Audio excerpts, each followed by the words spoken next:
Good morning student. तो कैसे हैं आप सब। उम्मीद है आपको जो वीडियो है पसंद आ रहा होगा और लाभ उठा रहे होंगे। आज का हमारा टॉपिक है अभाज्य गुणनखंड। पहला क्वेश्चन इसमें है, निम्नलिखित संख्याओं को अभाज्य गुणनखंडों के गुणनफल के रूप में व्यक्त कीजिए। सबसे पहले समझते हैं कि अभाज्य संख्या होती क्या है। देखिए, अभाज्य संख्या वह संख्या होती है जो स्वयं और एक के अलावा किसी से न कटे, वह होता है अभाज्य संख्या। यानी जो स्वयं से कटेगा या तो एक से कटेगा, जैसे 2 हो गया, 3 हो गया, 5 हो गया, ये सब क्या है, अभाज्य संख्या है। और जो सबसे छोटी अभाज्य संख्या होती है वह होती है 2। यानी सबसे छोटी अभाज्य संख्या 2, फिर उसके बाद 3, फिर 5, फिर 7, 11, 13 ऐसे करके अभाज्य संख्या होती है। तभी हम लोग देखने वाले हैं अभाज्य गुणनखंड। तो अभाज्य गुणनखंड के लिए सबसे पहले हम लोग पहला क्वेश्चन दिया है 140 का क्या निकालना है, अभाज्य गुणनखंड। तो देखिए, अभाज्य गुणनखंड निकालने में सबसे छोटी अभाज्य संख्या से हम लोग भाग देना शुरू करते हैं। जैसे अभी बताएं, सबसे छोटी अभाज्य संख्या क्या होती है, 2, फिर 3, फिर 5। तो सबसे पहले हम लोग सबसे छोटी अभाज्य संख्या से भाग देना शुरू करते हैं। जैसे 140 का अभाज्य गुणनखंड निकालना है तो सबसे पहले देखेंगे कि यह 2 से कट रहा है कि नहीं। 2 से नहीं कटेगा तो फिर 3 से चेक करेंगे, 3 से नहीं कटेगा तो 5 से, ऐसे करते करते अगली अभाज्य संख्या से चेक करते हैं। जैसे 140 है, देखिए ये 2 से कट जाएगा, 2 से यह कट गया 70 बार में। फिर देखेंगे ये 70 आया है, फिर यह 2 से कट रहा है कि नहीं। 70 देखिए ये भी 2 से कट जाएगा, कितनी बार में, 35 बार में। अब 35 आया तो फिर ये देखेंगे कि 2 से कट रहा है कि नहीं। 2 से देखिए नहीं कट रहा है तो फिर किससे चेक करेंगे, 3 से। 3 से भी नहीं कटेगा तो फिर उसके बाद 5 से। तो देखिए 5 से 35 कट जाएगा, 5 7 35। और लास्ट में जब यहाँ अभाज्य संख्या आ जाएगा तो यही हम इस क्रिया को क्या करेंगे, बंद कर देंगे। यानी अब इसके नीचे हमको भाग देने की जरूरत नहीं है। तब तक भाग देंगे जब तक लास्ट में क्या आ जाए, अभाज्य संख्या। यानी हम लोग इसी को लिखते हैं 140 बराबर, देखिए 2 गुणे 2 गुणे 5 गुणे 7। या देखिए 2 कितनी बार आया है, 2 बार। तो इसको ऐसे भी लिख सकते हैं, 2 का पावर 2 गुणे 5, एक ही बार आया तो पावर 1 लिख सकते हैं, या नहीं भी लिखते हैं, और गुणे 7। तो यह हो गया हमारा 140 का अभाज्य गुणनखंड। फिर उसी तरह देखते हैं 3825। दूसरा क्वेश्चन दिया है 3825। फिर सबसे छोटी अभाज्य संख्या से शुरू करेंगे। सबसे छोटी अभाज्य संख्या भी क्या बताया है, 2। तो 2 से देखिए ये भाग नहीं लगेगा। फिर उसके बाद क्या आता है, 3। तो 3 से चेक करेंगे। 3 से चेक करने का तरीका है 5 2 7 8 15 3 18। 18 3 से कट जाएगा, इसका मतलब यह 3 से कट जाएगा। 3 से भाग दीजिए, 3 1 3, 3 2 6, 2 2 3 7 21, 3 5 15। अब आ गया हमारा 1275। फिर चेक करेंगे कि यह 3 से कट रहा है कि नहीं। ये भी फिर 3 से कट जाएगा, 3 चौके 12, 3 9 6, 3 5 15। अब देखिए फिर देखिए तो 3 से कटेगा, ये 3 से अब ये नहीं कटेगा। तो 3 के बाद अगली अभाज्य संख्या 5। यहाँ इकाई 5 है, इसका मतलब ये 5 से कट जाएगा। तो फिर 5 से कर दीजिए, 5 8 40 और 2 5 50 25। फिर यहाँ 85 है, फिर ये 5 से कटेगा, फिर 5 से भाग दे दीजिए, 17 5 85। अब देखिए ये 17 क्या है, हमारा अभाज्य संख्या है। तो यही हम क्या करेंगे, इसको स्टॉप कर देंगे। यानी 3825 का अभाज्य गुणनखंड हो जाएगा, देखिए 3 गुणे 3, फिर है 5 गुणे 5 और गुणे 17। इसको ऐसे भी लिख सकते हैं, 3 गुणे 3 को लिख सकते हैं 3 का स्क्वायर, 5 गुणे 5 को लिख सकते हैं 5 का स्क्वायर, और गुणे 17 या 17 के पावर 1 भी लिख सकते हैं, या 1 नहीं भी लिखते हैं। तो 3825 का हमारा अभाज्य गुणनखंड क्या हो गया, 3 का स्क्वायर गुणे 5 स्क्वायर गुणे 17। एक और संख्या दिया है, इसको देखते हैं 1749। अभी हम बताएं सबसे छोटी अभाज्य संख्या 2। तो 2 से शुरू करेंगे, 2 से 3 से फिर 5 से, ऐसे करके। तो देखिए ये 2 से तो कटेगा नहीं। फिर 3 से देखते हैं, 9 4 13, 7 20 और 1 21। यानी यह संख्या 3 से कट जाएगी। नहीं नहीं, यहाँ 7429 है, 1 मिनट रुकिए, यह है 7429, गलती हो गया। इसको चेक कीजिए, तो 2 से तो नहीं कटेगा। 3 से देखिए तो 7 4 11, 2 13 9 22। 3 से भी नहीं कटेगा, 5 से भी नहीं कटेगा, 7 से ट्राई कीजिए, 7 से भी नहीं कटेगा। 7 के बाद 11, 11 से देखिए तो 11 से भी नहीं कटेगा। 11 के बाद हमारा क्या होता है, 13। 13 से चेक करते हैं, 13 चौके 68, 6 2, 13 चौके 52, 109। यानी यह 13 से भी नहीं कट रहा है। तो 13 के बाद हमारा क्या है, 17। 17 से ट्राई करते हैं, 17 चौके 68, 6 2, 17 51। हाँ, 17 से यह कट जाएगा। 17 देखिए, 17 चौका 68, हाथ में आएगा 6 और 2 यानी 17 तिया 51, 11 और 119 और 17 साते 119 यानी कितना आ गया 437। अब देखिए तो फिर ये कटेगा क्या किसी संख्या से 17 से, फिर देखिए तो 17 दूना 34 और 9 नहीं 17 से भी नहीं कटेगा। फिर इसके बाद क्या आता है 17 के बाद 19, 19 दूना 38, देखिए 19 से फिर कटेगा ये 19 से भाग दीजिएगा 19 दूना 38 और 5 7 यानी 19 दिया 57। अब देखिए ये 23 क्या है हमारा अभाज्य संख्या है, तो क्या करेंगे यहीं पे इस क्रिया को बंद कर देंगे, यानी हम लिख सकते हैं 7429 बराबर 17 गुणे 19 गुणे 23, यही क्या हो गया इसका अभाज्य गुणनखंड हो गया।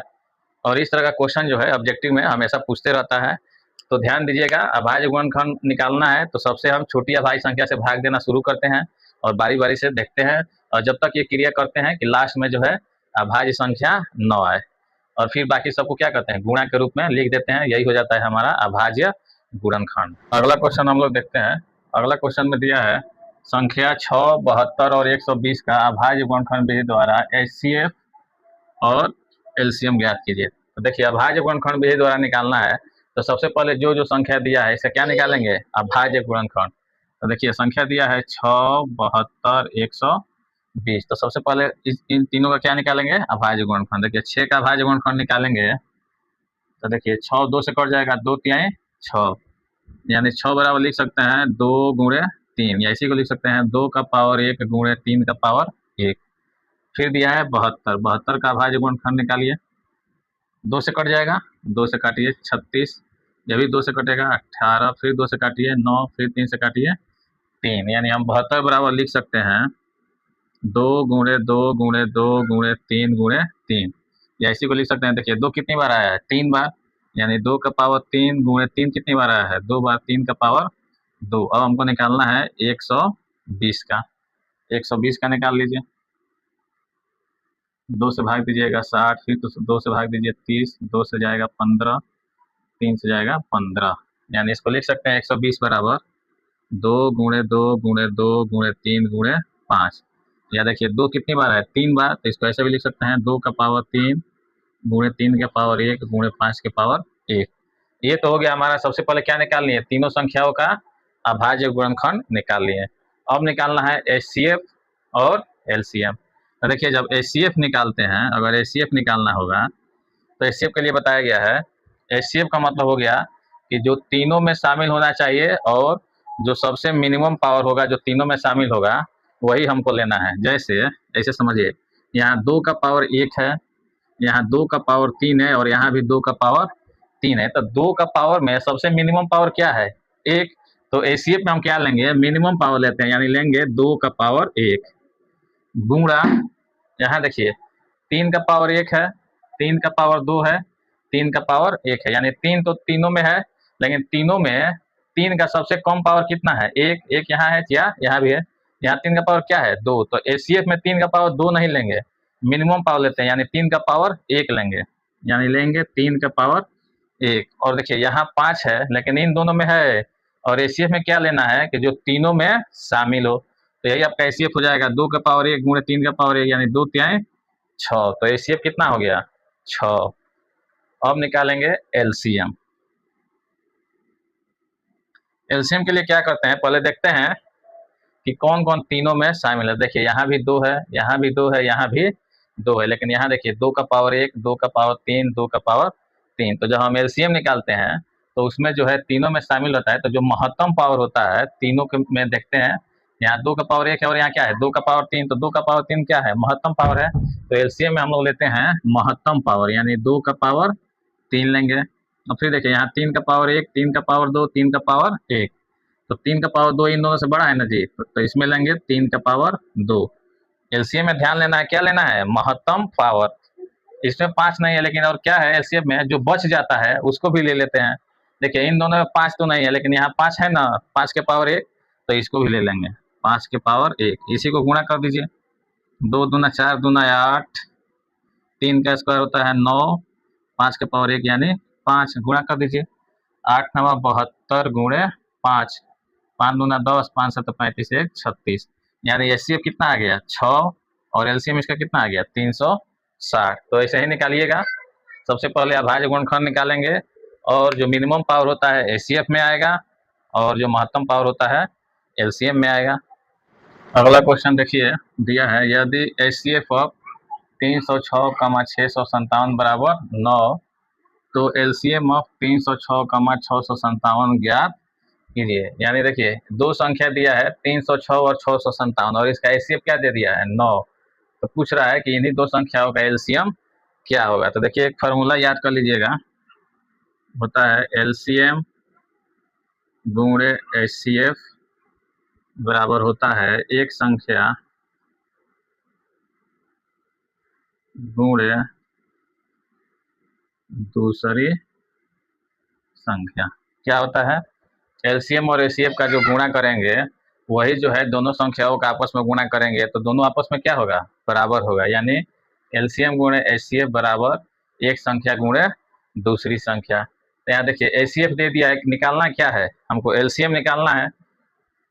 या ऐसे भी यहाँ से एलसीएम अगर निकालिएगा या डायरेक्ट मान रखते हैं, देखिए एलसीएम हमसे पूछा है, एचसीएफ कितना दिया है 9, यानी हम लिख सकते हैं एलसीएम गुणे 9 बराबर एक संख्या गुणे दूसरी संख्या। तो देखिए एक संख्या क्या है 306 और दूसरी कितना है 657, लिख सकते हैं 306 गुणे 657। हमको निकालना क्या है एलसीएम, तो देखिए 9 से भाग दे दीजिए, इसलिए अगर एलसीएम निकालिएगा तो यह हो जाएगा 306 गुणे 657 बटा 9।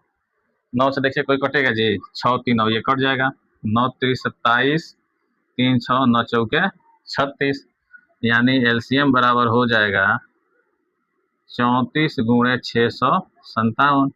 इसी को गुणा कर दीजिए, यही क्या हो जाएगा एलसीएम। यहाँ गुणा कर लेते हैं, 657 में 34 से गुणा करना, गुणा कर दिए 4 7 28, 4 5 20 और 2 22, 4 6 24, 2 26, 3 7 21, 3 5 15 और 2 17, 3 6 18 1 19, 8 2 1 3 7 6 13 9 2 11 12 1 2, यानी यह हो जाएगा 22,338। यही इसका क्या हो जाएगा एलसीएम। तो याद रखिएगा इस तरह का जब भी क्वेश्चन आए तो याद रखिएगा एलसीएम गुणे एचसीएफ बराबर एक संख्या गुणे दूसरी संख्या। मान लीजिए इसमें कोई 2 3 दिया रहे, जैसे एलसीएम एचसीएफ दिया रहे, एक संख्या दिया रहे तो दूसरी संख्या निकाल सकते हैं। मान लीजिए दोनों संख्याओं को कभी कभी क्या देता है गुणनफल दे देता है और इसमें से कोई एक दे देगा, बाकी पूछेगा तो निकाल लेंगे। तो याद रखिएगा एलसीएम गुणे एचसीएफ बराबर एक संख्या गुणे दूसरी संख्या।